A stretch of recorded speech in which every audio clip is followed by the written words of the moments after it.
That's hilarious. But one thing that you was excited about coming on here to talk about was your latest experience, diagnosis, and hardship. Actually, do you want to explain? First of all, I saw you at Red Snapper thing. I said I'm gonna get with you soon. You was drinking Tokyo teas. I was fine. You was good. I was good. At least I thought I was. Well, yeah. At least I thought I was. What happened? What changed after I saw you then? So that was October. I do remember because I did the Uptown Standards Awards and I performed there, and that was October 5th. Okay. And Red Snapper's thing was right after that. So and she was there too, and I remember her saying, "While we're here, I want to get you on Red Snapper. I'm gonna get you on my show." And I went. It's Chubby Chases. Shout out to Red Snapper. Shout out, that's my good sister. Love you. Sweet person. If you don't know her, you got to meet her. Her energy is amazing. Everybody says that about her. I love Snap. But anyway, long story short, she said, I got to get you on the Chubby Chases show. So I went there, where I saw you at. I was fine, like he said, smoking my gas, drinking my Tokyo teas. Shortly after that, so that's October, November, December. Christmas comes along. So I do notice that, like, that whole year... Well, that whole, like I would say, actually since from July up until October, I was having stomach issues. I'm just thinking like it could just be something I'm dealing with. Like it ain't. Dietary age, whatever. Whatever. Right. I'm eating the wrong shit, whatever. And I didn't think it was nothing serious. Too much Tokyo in my tea. That too, and then it just turned into diarrhea, like excessive diarrhea. Then it went from that to really bad stomach pain, and then it went from that to rapid weight loss. So we're talking December. We're talking like actually Christmas. I remember my grandmom's birthday is December 21st. I took her and my mom out for her birthday. I got their nails done and everything. I was fine. And then on Christmas Day, which is the 25th, her birthday was the 21st. On the 25th, I couldn't finish my Christmas food. I couldn't, like, my mom made a big husky plate. My yams, my mac and cheese, my everything that I normally eat, I couldn't finish it. That wasn't likely. That wasn't like for me not to be able to finish no Christmas meal. Yeah. So then after that, it went from me being the weight I was, which was 152. Well, at that time I was like probably like 149 to like 102 pounds, like fast. We're talking like quick. We're talking like 3 weeks. You was evaporating. You was disappearing right in front of my own eyes. So no, by the time I got admitted into the hospital, I was 102. They weighed me. That was the first thing they did. They weighed me and took my blood pressure. It's like a little preteen girl. Like I was starting, like I was reversing into a baby again. Yeah. So at this point, they was like, okay, nobody lose that much weight that fast. So we're thinking is something with your intestines. So they didn't think like nothing crazy like cancer. Even with cancer and AIDS patients, they don't lose weight that fast. Okay, so they like this is something definitely within her intestines. So they was like, oh yeah, she's definitely not coming home, Mom. She's staying overnight. She's definitely not coming home. So the next morning, my mom started crying and getting hysterical. I calmed her down. The next morning, they did my CAT scan at 5:45 in the morning, and they was like, we do see something there, but we want to have to do a colonoscopy to be able to find out what it exactly is. And then once they did the colonoscopy, that's when they told me that I had the 3 ulcers on my colon, which were bleeding. So I was internally bleeding all that time. Like if a person gets shot at 5 o'clock and they don't get healed and fixed up until 6 o'clock, it's possible they can lose a lot of blood. So you can lose, like if you're bleeding, you're going to lose blood, which is losing weight. So I lost all that weight rapidly because I was internally bleeding. Nothing was coming out of me, but it was in me bleeding. And the blood was still staying in you. You weren't releasing any of it either. No, I wasn't even getting the menstrual. Ooh. Yeah. Wow, rough. So by the grace of God, they said your blood work is flawless. All you have is this ulcerative colitis. Because at first they thought I had Crohn's disease, and then thank God I don't, because that's the major version of my diagnosis is the baby version of Crohn's. Okay. So it's IBS, it's Crohn's, and then it's ulcerative colitis. I have ulcerative. You see. Right. I hear about these in the commercial. I'm aware. I'm a little familiar. So Crohn's disease is when you have to actually get your intestines removed. Weight loss, excessive diarrhea, the same thing as mine, but I didn't have to get my intestines removed. Instead, they put me on medication, which will, because basically my disease is inflammation of the colon. So they're trying to shrink it. They're trying to decrease the size of the inflammation and also get the ulcers to close so I won't bleed anymore. Mm-hmm. So that's the reason why I'm on all the medication, which is the prednisone, the mesalamine. I lost a lot of blood, so now I'm anemic. Mm-hmm. I got to drink beet juice every morning. Mm-hmm. I got to take fiber pills. It's like I got to do everything to get my blood, my hemoglobins back up. Mm-hmm. So it's just like that. And then once I get to that point, I will get my weight back, and then I will be hopefully. There's no cure for this, by the way. This is a lifelong element. I'm gonna have this for the rest of my life. Okay, they have not found a cure for Crohn's or ulcerative colitis yet. Okay. So as long as I stay on my medication and eat clean, mm-hmm. so I can't eat shit that I used to eat before. Right. And I love cheesesteaks. I love me a Big Mac with extra mac sauce. I can't have that no more. Mm-hmm. Mm-hmm. You could have probably went without the Big Mac anyway, but it's cool. Cool. I could have went without the cheesesteak. We don't want to be forced into anything, and that's the bullshit. So I feel you. I say I'm cutting back on certain things. I ain't quitting nothing. Yeah, and what's crazy is they don't even know what it came from. So it could be a number of things. It could be unhealthy eating. Mm-hmm. It can be past trauma, or internal bleeding or excessive stress. And I had a lot of that. I had all of that. So we don't know which one triggered it, but I had all of that. I had stress, past trauma. I didn't know I was internally bleeding, but that I guess at some point I'll get into that when I write my book. Mm-hmm. That's another touchy subject I don't want to get into on the interview right now because it's just going to just... It's fine. We'll do one hurdle at a time. But, but the gist of it is mm-hmm. I got diagnosed and on the exact date was January 25th, but I had this probably since July. Okay, so that was one of my questions. Do they know when? Yeah. But okay, yeah, so around July. Summertime. Around June, July. Jeez. Well...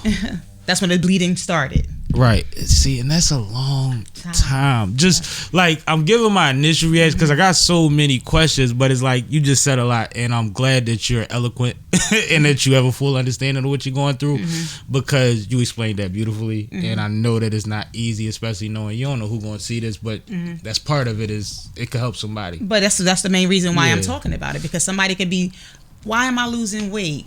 Why am I losing my appetite? Because that's what I started. I couldn't taste nothing. I was like ordering like at this point now I don't want to eat healthy. So I was like ordering anything that tastes good, anything that I knew tasted good to me, and I couldn't taste it. So I'm like, hold up. Now do I got COVID? What do I have? Like, no, and I was about to say, but then you give yourself an out because you be like, I'm all right because I ain't got COVID. And that's another thing. The doctors tested me for everything. Each day, I was in the hospital for like, let's just say 13 days straight, laying on my back. That's another reason why my ass got flat because I was swishing it. I was laying on my back for 13 days and it had me connected to the IV because, mind you, I need a blood transfusion at this point. So they looking for blood. They trying to get my blood type. That took about 18 hours to find the right blood type. Did you already know your blood type? Before this? Until they told me. I'm just because most people don't. I didn't until you'd be surprised. They went positive, but I didn't know until they told me. Is it rare? No. Okay. But it just took them 18 hours to give me blood. Okay. They gotta run tests to make sure the blood is clean before they put it in you. The process is way better. Thank God. Yeah. Thank God. So that being said, my GI doctor, shout out Dr. Cadella, he's amazing. My GI doctor came in. He was like, okay, so we found the 3 ulcers on your colon. Thank God that when we ran the biopsy, none of it was cancerous. They did blood work from the time I got there. They tested me for everything. They tested me for shit I couldn't even pronounce. So I know my blood work is flawless. Dope. But I'm like, damn, I got flawless. But they be like, you don't have COVID. You don't even have a common cold. You don't have nothing but this one thing. Because they gave me a CAT scan. They gave me a colonoscopy. They gave me x-rays to make sure there were no blood clots in my legs from laying in the bed so long. They did everything. They tested me for tuberculosis. Anything you can name, they tested me for it. We picked with you for 13 days straight. Yeah, they took like 4 tubes of blood every day I was there. They took like at least 4 tubes of blood. I know Mama Merck was there. Mama Merck morphine. I was in Depends and diapers, shitting on myself. I couldn't even get up because I was connected to the IV. So, and anytime I had to go to the bathroom, if I pushed the button and the nurse wouldn't come, I had to just go. Because I couldn't get up. You can't control nothing. So imagine being in that state, like, damn, I'm a baby again. Yeah. I'm a grown ass woman, but I felt like a baby. But this is my question, days. Like, because I was going to start small. Like, when the last time you had to spend overnight in a hospital before this? Never. I never had a surgery, and the one surgery I did have in my life was on my eye. I was so young when I had to spend a night in the hospital. I don't remember the experience. I don't like hospitals, and I'm sure part of that comes from that. I don't think nobody do. Like I think no, but I've gotten out of it because it became necessary to go with my grandmother and but I had a real strong hatred against hospitals for a while, and I just got over that. But I just couldn't imagine saying we keeping you overnight, right? That was the first thing. Like my mind would be blown. I'd be probably trying to figure out this shit for them. But then you say 13 days was from that time, so it's 13 days straight of trying to figure this thing out, not knowing the extent of what's going on, but also knowing that my body is not doing anything that it used to do at all. And I just gotta lay here. Everything was reverting back to baby form. And then like the first couple of days I was there, I was on the ER floor. After they gave me my CAT scan, after they gave me the CAT scan and found out that it was something definitely there. They didn't say what yet. They was like, all right, we're gonna take you up to room 439. So now I'm on the 4th floor. And that's when they gave me the colonoscopy and then told me my diagnosis. But because prior to that, they thought I had Crohn's. How do you maintain sanity? How do you keep your spirits up? Oh, gosh. Writing. You got some writing done? I mean, I got a whole project out. I just released it. Unbreakable. I didn't know. But see, sometimes we already be on a path and we could add to it and make it unbreakable. I didn't know the whole thing came from the experience. Yeah, well, 2 of the songs did. Okay, see, that's one of the songs was pre-released, which was Rejuvenated. Right. Shout out to Harrix, he produced that. So I released Rejuvenated in 2022. But in 2023, I wrote Tunnel Vision and I'ma Live, which is also produced by Harrix. Dope. So you got those done. What else? That's a 3-track EP, which is a part of a 6, because I'm gonna do volume 1. That's volume 1 of the EP. So 6 songs altogether. And now I'm not even gonna do a volume 1 and 2. I think I'm gonna just do a deluxe. I'm gonna add those 3 songs and then another 3 songs and make it a deluxe so that everybody can enjoy it all together. Yeah, you can do it however you want now. And then add a bonus track. Yeah, you can make it what you want. Run it's it music. Up. Yeah, exactly. I mean, and it's your art. We're in a space where you can add and subtract and tweak things. Do whatever you want now. You can do whatever you want, which is the way it was kind of intended. But we just technologically got there nowadays. No, I think that artists like to conform and do what everybody else is doing. But I also think that artists need to be saved from themselves sometimes. I do too. And some motherfuckers have touched the same record 5,000 times and it ain't no better than the 5th. You know what I'm saying? Like, you want it up. Yeah. You got your own studio, right? I do. Black Russian Studios. That's which I built myself. For you. Well, I do pre-production there. I still go to my engineer of 15 years. Shout out C's. I still go to my engineer. They stick her on there Raziac Studio. Yeah, I still go to C's so he could put his pop on it. But I'll do all my pre-production right in my basement. That's dope. Is it do you find yourself taking Mama Merc, I'm smoking medical. Does it work? Do you work? Is it more efficient for you that way? Yeah. It's more, it's comfortable. It's peaceful. It's my solitude. That's where I write at. Right. So it's best for me to, cause like now I don't write like I normally write. I'm starting to get the Jay-Z Biggie thing down. So and since that's like my inspiration, my idol, Hov. If you know me, you know that's my favorite rapper. Right. Him and M. Still to this day, no matter who come out, those are still my favorite rappers. So I'm starting to get the whole Sean Carter thing down pat where I don't really write. So it's better for me to do it in my studio. Like I'll get the 8-bar. First I get the hook. Once I got the hook, that's the format of the song. The bars come easy. The 2/16s come easy for me. Whether I'm doing 2/16s, 2/12s, whatever I'm doing, that comes easy. I got to get the hook out the way. So once I get the hook out the way, I hurry up and lay it. And then I come up with the bars and I keep them in my head and I say, and then I just, and I say, You really think she old? I say, so that's that. No, that's hilarious. I still haven't gotten to the writing in my head thing. I write fast though. It's not easy. I write pretty fast. Especially now with me having this ailment because it's like I'm forgetful. But I'm starting to get the hang of it. Dope. But all right, so you kept your spirits up, right? And then what else? The support from my mother. She was Merck. right by my side the whole time, even on days where I told her don't come up, because I ain't want no visitors. I ain't want nobody to see me at 102 pounds. Not even your mama? Not even my mom. She saw me in the house, but I ain't even want her to see me like that in the hospital. I mean, it's images. Like, I got images in my phone, like the morphine from the pain they was giving me, all the IV I'm sure you took pictures of every detail. It's gonna all be in my book. It's gonna all be in my book. You gonna do your through the wire? Yeah. I'm definitely gonna give him my through the wire. But but that's what kept me grounded and kept my spirits up. The support of my family, my immediate family, all the flowers that people were sending me. Flowers die, but when you see them and you feel like, damn, I'm thought of. Yeah, Teddy bears, somebody candy. took time to do that.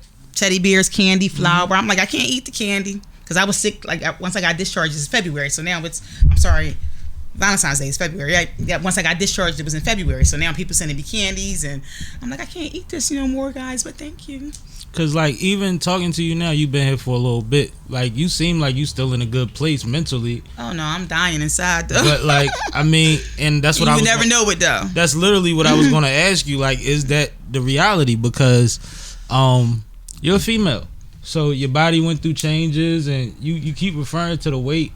And that's bigger than just the fear of losing so much weight. That's your clothes ain't the same, and you know what I mean. I had to go shopping again. That's why I had to go shopping. I went to the mall and dropped the bag on. I'm like, damn, now I'm a extra small. I was a size 10, 12. Now I'm extra small. Or if you was trying I was a size 10, 12. Now I'm a 5. Like shit like that. And if you was trying to get there, you'd have to fight forever to get there. A mess. That's crazy. So yeah, like, are you getting better with those things? Because you look good. You look fine. Thank you. You're still beautiful and all of that. Thank but you. like, how? Like, are you really? I came a long way. You should have seen me at 102. Yeah. So where you at now? Because 144. Oh. Yep. That's the medication. That's the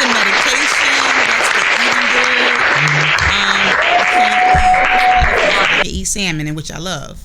I can't go to Stinger and get a half a dozen no more, but I can eat some steamed shrimp. Right. Baked potatoes are good for me. Eggs are good for me. Scrambled eggs with parsley is amazing. The only cheeses I can eat now, and I'm gonna miss me some pepper jack cheese. Shout out to pepper jack cheese. It's amazing. I fuck with pepper jack and horseradish. So I can only eat sharp cheddar, Parmesan, and Swiss. It's not bad. I love Swiss. I didn't even know I was gonna like Swiss cheese. Oh, you never was banging with Swiss before? I never ate it before. I never knew I would like it because I always liked American and pepper jack. Well, I mean, and provolone. The thing about cheese is, depending on what you're doing, there's a specific cheese for that. And Swiss is one of the ones that certain times that should be right on time. You got the little holes in it. It just looks so cute. I think that's why kids and stuff always think it look weird, because it's the only one that come out with all the holes. I like it. So either you intrigued by it or you turned off by it when you're young. As far as your medical situation, you say that there's no cure, but we can currently. That can change. Yeah, absolutely, and hopefully soon. But you can reverse some of the things that happen, like the ulcers and things like that, which will get you back to a baseline to just deal with the ulcerative colitis. And that'll be the one thing that you'll just have to maintain until they figure out something, right? Right. Well, that is like me being anemic now because of all the loss of blood. So in order to get that back would be just continuously taking my fiber vitamins and drinking the beet juice to get my blood back up, to get my levels back up.